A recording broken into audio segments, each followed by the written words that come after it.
الصلاة والسلام عليك يا حبيب الله. الصلاة والسلام عليك يا نبي الله وعلى آلك وصحابك يا نور الله. نويت سنة الاعتکاف للہ تعالی. نبی مکرم رسول مجسم شاہ بنی آدم صلی اللہ تعالی علیہ وآلہ وسلم کا فرمان معظم ہے: زینوا مجالسکم بالصلاۃ علی فإن صلاتکم علی نور لک یوم القیامہ، او کما قال علیہ الصلاۃ والسلام. تم اپنی مجلسوں کو مجھ پر درود پاک پڑھ کر آراستہ کرو، کیونکہ تمہارا مجھ پر درود پڑھنا کل بروز قیامت تمہارے لیے نور ہوگا. صلو علی الحبیب صلی اللہ تعالی علی محمد صلی اللہ علیہ وسلم. صلاۃ و سلام علیک یا سیدی یا رسول اللہ صلی اللہ علیہ وسلم. ایک انتہائی اہم موضوع سوچا کہ اس پر کچھ کلام کیا جائے. ہم میں سے ایک اکثریت ہے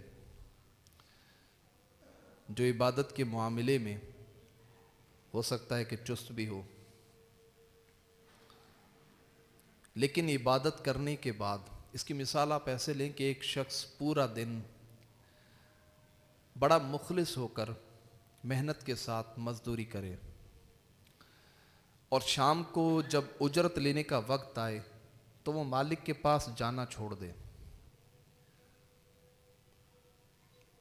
تو آپ اس شخص کو کیسا پائیں گے؟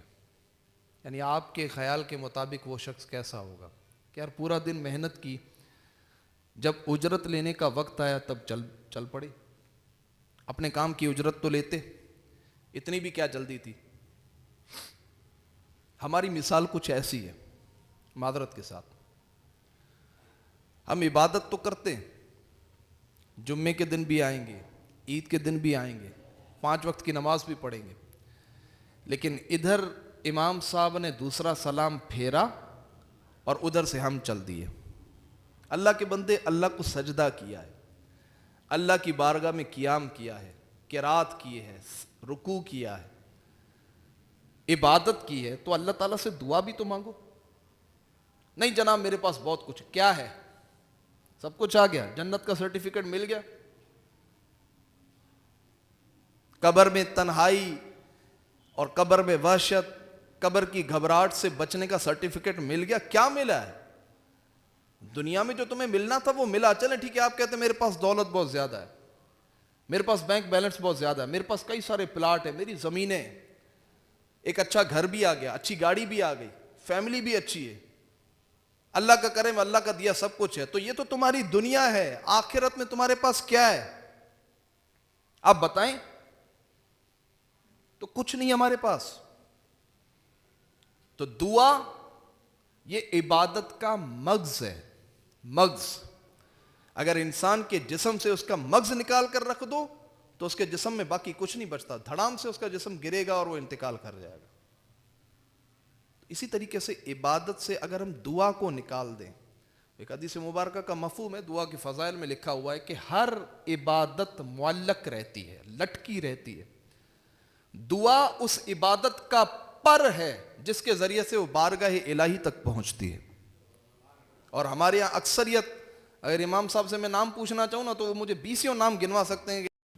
اللہ کی عبادت کی ہے، جنت نہیں مانگنی. اللہ کی عبادت کی ہے، قیامت کے دن کی گھبراہٹ سے پناہ نہیں مانگنی، حساب و کتاب کی آنے والی سختیوں سے پناہ نہیں مانگنی. تو یہ نہیں مانگیں گے تو پھر کب مانگیں گے؟ تو یہ موقع ہوتا ہے وہ کہ جس میں اللہ تبارک و تعالیٰ کی رحمت برس رہی ہوتی. کثیر مسلمان ایک جگہ پر بیٹھ کر اللہ کا ذکر کر کے فارغ ہوتے ہیں. اب وہ قبولیت کی گھڑیاں ہیں، بندہ آئے آ کر رب سے مانگے، لیکن ہماری غفلت اور ہماری سستی. تو میں کوشش کروں گا کہ مختصر وقت میں کچھ دعا کے متعلق کلام کروں. پہلے میں چند احادیث آپ کے سامنے پیش کروں تاکہ دعا مانگنے کی رغبت ہمارے اندر پیدا ہو جائے. حضور علیہ الصلوۃ والسلام کی حدیث مبارکہ ابو داؤد شریف کی، حضور علیہ السلام نے فرمایا کہ اللہ تبارک و تعالیٰ بہت حیا فرمانے والا ہے اور بہت کریم ہے. جب بندہ اس کی طرف ہاتھ اٹھاتا ہے تو اللہ تعالیٰ اس بات سے حیا فرماتا ہے کہ اس بندے کے ہاتھوں کو خالی اور ناکام لوٹا دے. یعنی اللہ تعالیٰ کو اس بات سے حیا آتی ہے کہ بندے کے اٹھے ہوئے ہاتھ یہ خالی اور ناکام واپس پلٹ ہے. دیکھیں کیسا کریم رب ہے جو ہمیں عطا کرنے کے اوپر، ہمیں عطا کرنے کے لیے ہمیں اللہ تعالیٰ نے کتنی زبردست چیز عطا کی ہے، دعا، اور ہم اسی سے غافل ہیں. ایک حدیث مبارکہ ترمذی شریف کی حضرت ابو ہریرہ رضی اللہ تعالیٰ عنہ اس کے راوی ہیں، فرماتے ہیں حضور صلی اللہ علیہ وسلم نے فرمایا اللہ تعالیٰ کے نزدیک دعا سے زیادہ کسی چیز میں فضیلت نہیں. دل کے کانوں سے اسے سنیں، دعا سے زیادہ اللہ کے نزدیک کسی چیز میں فضیلت نہیں ہے. اور ایک حدیث مبارکہ جو میں پہلے آپ کے سامنے بیان کر چکا کہ دعا عبادت کا مغز ہے. بخاری شریف کی حدیث ہے، حضور صلی اللہ علیہ وسلم نے فرمایا، آپ فرماتے ہیں کہ بندہ جب سجدے کی حالت میں ہوتا ہے تو اللہ تعالیٰ کے بہت زیادہ قریب ہوتا ہے. اللہ تو ہمارے قریب ہے ہی. اللہ تعالیٰ قرآن پاک میں ارشاد فرماتا ہے ہم بندے کی شہ رگ سے بھی زیادہ قریب ہیں. اللہ تو قریب ہے ہی، ہم کتنے قریب ہیں؟ تو فرمایا بندہ جب سجدے کی حالت میں ہوتا ہے تو اللہ تعالیٰ کے بہت زیادہ قریب ہوتا ہے. تو تم سجدے کی حالت میں اللہ تعالیٰ سے بکثرت سوال کیا کرو، بکثرت دعا کیا کرو. اور ایک بخاری شریف کی حدیث میں فرمایا، حضور صلی اللہ علیہ وسلم کی حدیث ہے بخاری شریف میں، آپ نے فرمایا کہ اللہ تعالیٰ ہر رات آسمان دنیا پر نازل ہوتا ہے. اللہ تعالیٰ کے نازل ہونے سے مراد، محدثین نے کئی ساری اس کی شروحات لکھی، جن میں سے ایک شرح یہ بھی کہ اللہ تعالیٰ کی رحمت متوجہ ہوتی ہے. اور رات کا جب آخری پہر ہوتا ہے، تیسرا پہر ہوتا ہے، تو اللہ تعالیٰ ندا فرماتا ہے کون ہے جو مجھ سے دعا کرے میں اسے عطا کروں. اب دیکھیں یار اس حدیث مبارکہ کے اندر کتنی لطافت اور کتنا مزہ ہے. میں مثال دوں آپ کو، اگر کنری شہر کے اندر کوئی بہت بڑا امیر شخص ہو اور وہ یہ اعلان کر دے کہ میرے گھر پر آ کر جسے جو مانگنا ہے مانگے میں دوں گا. وہ زمین مانگے، پلاٹ مانگے، پیسہ مانگے، سونا مانگے، گھر مانگے، گاڑیاں مانگے، جانور مانگے، جو کچھ مانگ سکتا ہے مانگے میں دوں گا. آپ بتائیں اس کے گھر کے باہر کتنا رش ہوگا؟ سب بولیں گے چلو کچھ نہ کچھ تو مل ہی جائے گا. اچھا وہ کتنا دے گا؟ 1 دن، 2 دن، 3 دن، 1 مہینہ، 1 سال؟ اس سے زیادہ تو میرے خیال میں وہ نہیں دے سکتا. اگر اس کے گھر کے باہر فقیروں کی لائن لگی ہو تو بالآخر اس کا خزانہ ختم ہوگا. لیکن یہاں پر ندا کون دے رہا ہے؟ وہ دے رہا ہے کہ جس کے خزانے کبھی ختم ہو ہی نہیں سکتے. مخلوق کو نوازنے والا رب اللہ ارشاد فرماتا ہے کون ہے جو مجھ سے دعا کرے میں اس کی دعا کو قبول کروں. کون ہے مجھ سے سوال کرے میں اسے عطا کروں. کون ہے جو مجھ سے مغفرت طلب کرے میں اس کی بخشش کر دوں. رات کے آخری حصے میں، تیسرے پہر میں اللہ تعالیٰ ندا فرماتا ہے اور بندہ سویا ہوا ہے. اور حضور صلی اللہ علیہ وسلم سے سوال ہوا یا رسول اللہ کس وقت کی دعا بہت زیادہ مقبول ہے، یعنی کس وقت میں بندہ دعا کرے تو اللہ تعالیٰ بندے کی دعا کو قبول فرماتا ہے؟ حضور نے فرمایا 2 وقت ہیں، رات کے آخری پہر میں جسے چھٹا حصہ کہا جاتا ہے، اور فرمایا فرض نمازوں کے بعد. فرض نماز ختم ہوتی ہے نا، جلدی نہ کیا کریں، تھوڑی دیر بیٹھیں. سب مسلمانوں کے ہاتھ اٹھے ہوئے ہیں، ایک امام صاحب دعا کر رہے ہیں، سارے آمین کہہ رہے ہیں. پتہ نہیں کس بندے کی آمین کے صدقے ہمارا بیڑا پار ہو جائے. ہم تو اللہ کی بارگاہ میں مقبول نہیں ہے نا، ہم تو گناہ گار ہیں، خطا کار ہیں. لیکن نہ جانے اس اتنی بھیڑ کے اندر کون ایسا ہے جس کے اٹھے ہوئے ہاتھ اللہ کو پسند ہے، جس کا آمین کہنا اللہ کو پسند ہے، جس کا ندا کرنا اللہ کو پسند ہے، جس کا اللہم کہنا خود اللہ کو پسند ہے. وہ آمین کہے، اللہ قبول فرمائے. آپ اندازہ کریں بیٹھے بیٹھے مغفرت مل رہی ہے یار. ہاں بیٹھے بیٹھے اللہ کی رحمت مل رہی ہے، بیٹھے بیٹھے بخشش کے پروانے مل رہے ہیں، اور دیوانہ جا رہا ہے. تو نیت کریں انشاءاللہ فرض نماز کوئی بھی ہو انشاءاللہ دعا مانگ کر جائیں گے. اچھا جو دعا نہیں مانگتا نا، حدیث مبارکہ میں آیا کہ جو شخص اللہ تعالیٰ سے دعا نہیں مانگتا اللہ تعالیٰ اس پر غضب ناک ہوتا ہے. اس کو یوں نہ سمجھے کہ دعا نہ مانگی تو کوئی مسئلہ نہیں ہے، نہیں، اللہ تعالیٰ اس شخص پر غضب ناک ہوتا ہے جو اللہ سے دعا نہیں کرتا. تو دعا کرتے رہنا چاہیے. فقہا لکھتے ہیں کہ بندے پر دن میں 20 مرتبہ دعا مانگنا واجب ہے مسلمان پر. اب جو نماز پڑھتے ہیں نا ان کا یہ واجب ادا ہو جاتا ہے، کیونکہ وہ اللہ تعالیٰ سے نماز میں ہر رکعت کے اندر جیسے سورہ فاتحہ پڑھی جاتی ہے تو اہدنا الصراط المستقیم، یہ بھی ایک دعا ہے، اور یہ تقریباً نماز کی ہر رکعت کے اندر سورہ فاتحہ پڑھی جاتی ہے اور اس میں یہ آیت بھی پڑھی جاتی ہے، تو ان کا واجب ادا ہو جاتا ہے. باقی جو نماز ادا نہیں کرتے ان کا واجب ادا نہیں ہوتا اور وہ گناہ گار ہوتے ہیں. اس کے علاوہ بھی کثیر فضائل ہیں دعا کے. میں کچھ دعا کے اوقات اور دعا کے مقامات ان کو بیان کرنا چاہوں گا کہ ہم دیکھیں کہ کس وقت میں ہم دعا کریں. دیکھیں آپ کے پاس اگر ایک گاڑی ہو، مہنگی ترین گاڑی ہو، کوئی شخص آپ سے طلب کرے کہ مجھے کہیں پر جانا ہے، برائے کرم مجھے گاڑی دے دے، میں وہاں سے ہو کر آتا ہوں. آپ کہیں بڑی خوشی سے لے جاؤ، لیکن یہ بتاؤ گاڑی چلانی آتی ہے؟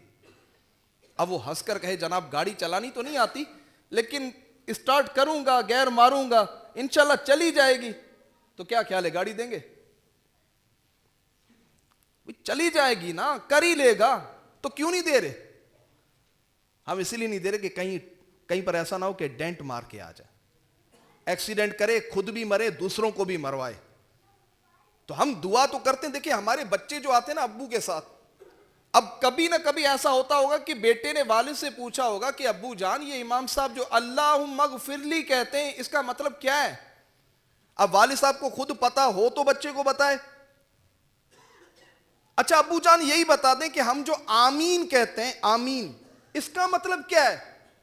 تو والد صاحب یہی کہتے ہیں بیٹا میں بھی تیرے دادا کے ساتھ آیا کرتا تھا، ان کو آمین کہتے سنا تو میں کہہ رہا ہوں، اب مجھے آمین کہتے سن کر تم آمین کہہ دو. جب ہماری کیفیات یہ ہوں گی کہ ہمیں یہ پتہ ہی نہیں کہ ہم اللہ سے مانگ کیا رہے ہیں، تو کس طرح ہم یہ امید کر سکتے ہیں کہ ہماری مرادیں پوری ہوں گی؟ تو ہمیں پتہ ہونا چاہیے کہ دعا میں مانگا کیا جاتا ہے اور کس طریقے سے مانگا جاتا ہے. پھر آپ مانگیں، اللہ نے چاہا تو انشاءاللہ آپ کی جھولیاں بھریں گے. تو کچھ میں وقت بیان کروں گا آپ کے سامنے کہ ان اوقات میں جب بندہ اللہ سے دعا کرے تو اللہ تعالیٰ اس کی دعا کو قبول فرماتا ہے. پہلا وقت ہے جمعے کے یا کوئی بھی 2 خطبے، عید کے خطبوں کے 2 خطبوں کے درمیان جب بندہ دعا کرتا ہے تو اللہ تعالیٰ دعا کو قبول فرماتا ہے. اب جیسے جمعے کے خطبے ہوں گے نا، پہلے خطبہ ہوگا، امام صاحب کھڑے ہوں گے، اس کے بعد بیٹھیں گے، پھر کھڑے ہوں گے، تو یہ جو 2 خطبوں کے درمیان کا جو وقت ہے اس میں بندہ دعا کرے تو اللہ قبول فرماتا ہے. دوسرا وقت ہے کہ جب خطبہ ختم ہو جائے اور امام صاحب نماز کے لیے مصلی پر آ جائیں تو یہ خطبے اور نماز کے درمیان کا جو پیریڈ ہے اس پیریڈ میں دعا مانگیں گے تو دعا قبول ہوگی. اور تیسرا وقت جمعے کے دن غروب آفتاب کے وقت، جب سورج غروب ہو رہا ہو، جمعے کا دن ہو، اس وقت میں بندہ دعا کرے تو اللہ تعالیٰ دعا کو قبول فرماتا. 3 وقت جمعے کے ہیں، آج جمعے کا دن ہے. ان 3 اوقات میں اگر آپ کا کوئی مسئلہ ہے دعا کریں، اللہ تعالیٰ قبول فرمائے گا. ٹھیک ہے، تو 2 خطبوں کے درمیان، خطبے اور نماز کے درمیان، اور جمعے کے دن سورج غروب ہوتے وقت. اس کے بعد بارش نازل ہوتے وقت، جب بارش برس رہی ہو اس وقت بھی دعا قبول ہوتی. جب مرغا اذان دے رہا ہو اس وقت بھی دعا قبول ہوتی. جب عام اذانیں ہو کر ختم ہو جاتی ہیں اس وقت بھی دعا قبول ہوتی. شب قدر میں اللہ تعالیٰ دعا کو قبول فرماتا ہے. کہیں پر قرآن پاک کا ختم ہو یا کسی نے مکمل قرآن پاک ختم کر لیا، اب دعا کرے تو اب دعا قبول ہوتی ہے. اسی طریقے سے رمضان میں سحری اور افطاری کے وقت اللہ تعالیٰ دعا کو قبول فرماتا ہے. اور اسی طریقے سے رات کے 6 پہر میں اور آخری وقت فرض نمازوں کے بعد. یہ 11 اوقات ہیں کہ ان میں بندہ جب اللہ سے دعا کرتا ہے تو اللہ تعالیٰ دعا کو قبول فرماتا ہے. اب دعا کے چند مقامات بھی سماعت فرما لیں. جب پہلی نظر کعبۃ اللہ پر پڑے، کعبے پر جب پہلی نظر پڑے، بندہ جو دعا کرے اللہ تعالیٰ دعا کو قبول فرماتا ہے. امیر علیہ سنت نے بڑی پیاری گفتگو فرمائی. آپ فرماتے ہیں کہ بندہ کعبے پر نظر پڑتے وقت اللہ سے دعا کرے، یا اللہ میں تجھ سے جب جو بھی جائز دعا مانگوں میری دعا کو قبول فرما.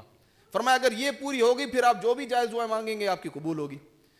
صفا مروہ کی سعی کرتے وقت، صفا مروہ کی پہاڑیوں پر، مزدلفہ، منی، عرفات اور مقام ابراہیم کے پیچھے